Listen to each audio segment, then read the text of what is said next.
All right, Martin, you know how much I love diving into the weird and wonderful corners of global folklore. But today I want to zero in on Ireland, a place that just breathes myth and legend from every stone wall and rolling hill.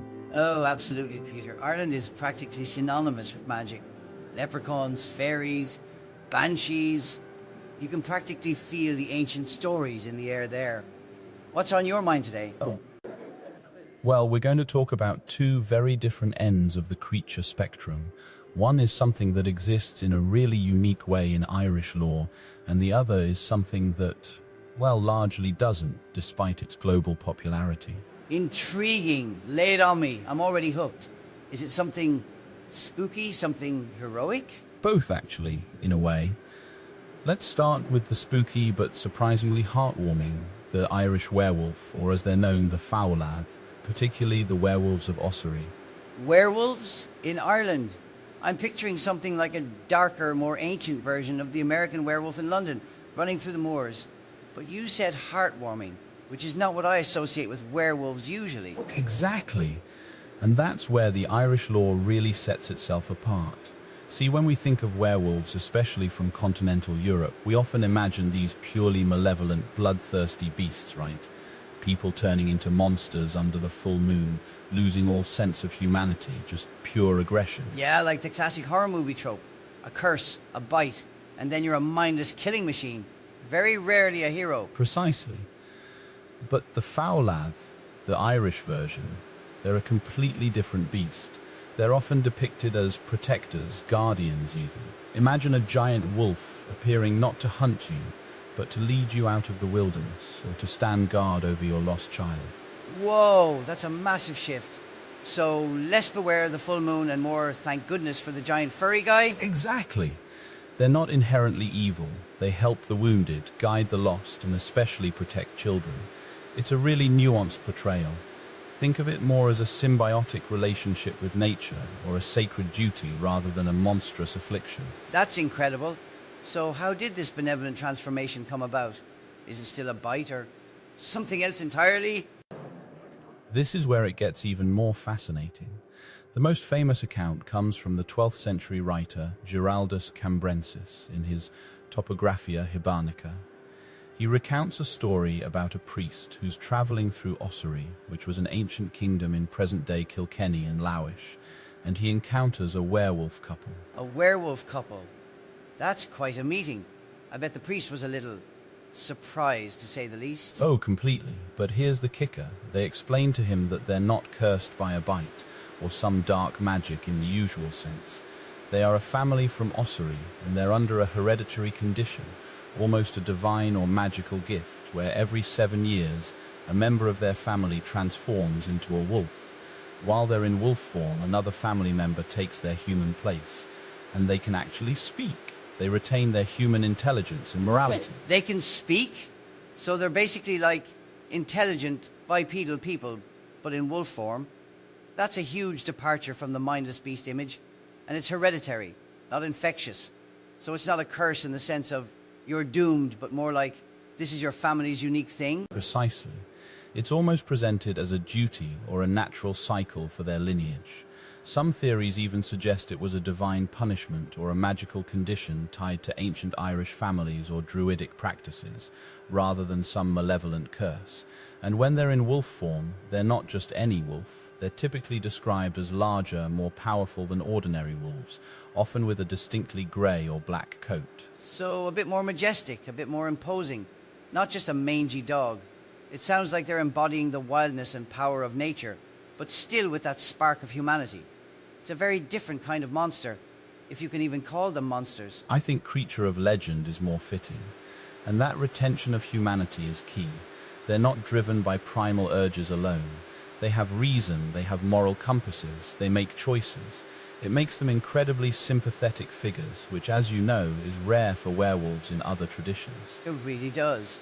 I'm imagining a foul lad having a philosophical conversation with a lost hiker before leading them to safety.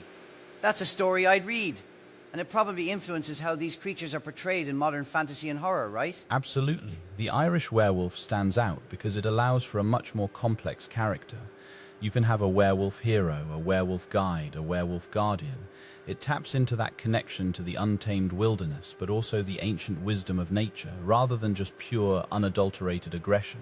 It's not about the beast taking over, it's about a different form of existence. That's truly fascinating. It makes me want to dive deeper into those old texts now. The nuance is just incredible. So that's one side of the coin, a unique, often benevolent creature. What about the other side? The one that largely doesn't exist? Ah, yes. Now we turn our attention to the idea of a Bigfoot in Ireland. You know, Sasquatch in North America, Yeti in the Himalayas, these large ape-like bipedal hominids that are reported to roam remote wilderness areas. When you think of cryptids, Bigfoot is probably one of the first that comes to mind globally. Definitely. The blurry photos, the footprints, the tales from hikers. It's a huge phenomenon. So, is there an Irish equivalent, some shaggy giant roaming the bogs or the forests? And this is where it gets a little anticlimactic for those hoping for an Irish Sasquatch. The short answer is no. Ireland does not have a widely recognized traditional cryptid that perfectly matches the Bigfoot description. The concept of Bigfoot is primarily a North American phenomenon, deeply rooted in their own indigenous legends and later popularized through cryptozoology. Right! Really? That's quite surprising for a country so rich in folklore. You'd think with all the ancient forests and remote areas, there would be some tale of a shy, hairy giant. You would, right? But it just isn't there in the same consistent ape-like form. However, if we stretch the definition a bit and look for concepts that might evoke a similar sense of a large, mysterious or wild humanoid, we can find some distant relatives. Okay, distant relatives I can work with. So, what are we talking about then? Ancient gods? Heroes? Exactly. Let's consider giants first. We have the Fomhaia, or Fomorians. These were ancient monstrous beings in Irish mythology who predated the Tuatha De Danann. They were massive, powerful, and often depicted with deformities, like one eye, one arm, or one leg. The Fomorians. Yeah, I remember them. They were like the primordial chaos gods, weren't they? Definitely big and certainly monstrous, but I wouldn't call them ape-like in the Bigfoot sense. More like grotesque, giant humanoids. Right. They fit the big and mysterious criteria, but not the ape-like part. Then there's the legendary hero Fionn Mac Cumhail and his warrior band, the Fionn. Fionn was often described as being of immense stature and strength, responsible for shaping the very land, like the Giant's Causeway legend where he builds a bridge to Scotland. Ah, Fionn, the ultimate Irish hero. So big definitely applies, but he's a heroic figure, not a reclusive cryptid. And again, not ape-like.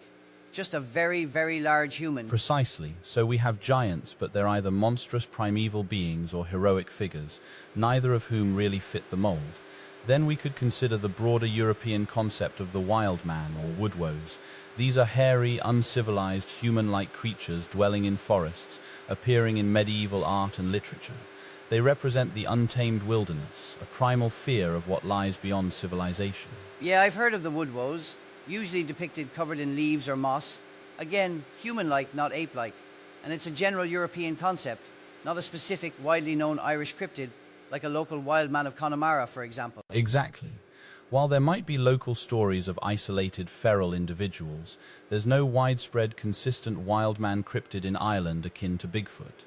And finally, a less direct but interesting one, the puka. The puka. Now that's a classic Irish one.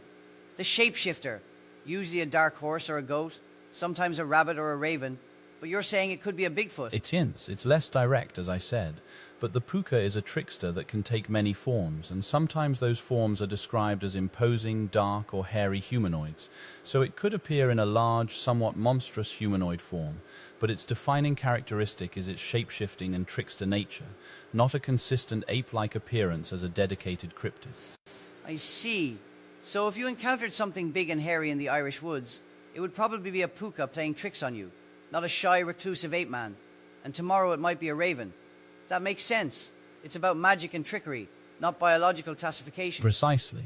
So when it comes down to it, the idea of an Irish Bigfoot is largely a modern speculative concept rather than one rooted in deep traditional folklore.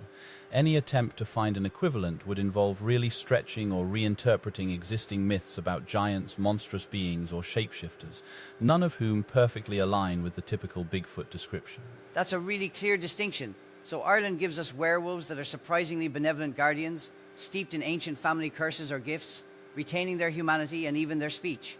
But a Bigfoot? not so much. Exactly. It really highlights the unique flavor of Irish folklore. It's less about the unknown ape man and more about the interconnectedness of humans with the wild, the magic in the land, and perhaps a deeper understanding of transformation and duty, as seen with the Fowlath. Which, when you think about it, is far more complex and emotionally resonant than just a big hairy guy in the woods. The Fowlad story has layers of moral dilemma, tradition, and compassion. It's not just a monster story. Right, it's a testament to the richness and depth of ancient Celtic storytelling. They didn't need a simple unknown beast. They crafted creatures with complex motivations and roles in their world. It's a folklore that challenges our preconceptions, especially when we compare it to other traditions. Absolutely. It's a reminder that not all legends are cut from the same cloth, and sometimes the monsters you expect turn out to be the protectors you never knew you needed. Thanks for shedding light on these incredible tales, Peter. My understanding of Irish mythology just got a whole lot deeper. My pleasure, Martin. And for everyone listening, next time you think of werewolves, maybe picture a Fowlad leading a lost child home, rather than just howling at the moon. It truly changes the whole perspective, doesn't it? Keep exploring those fascinating corners of history and myth, and we'll catch you next time.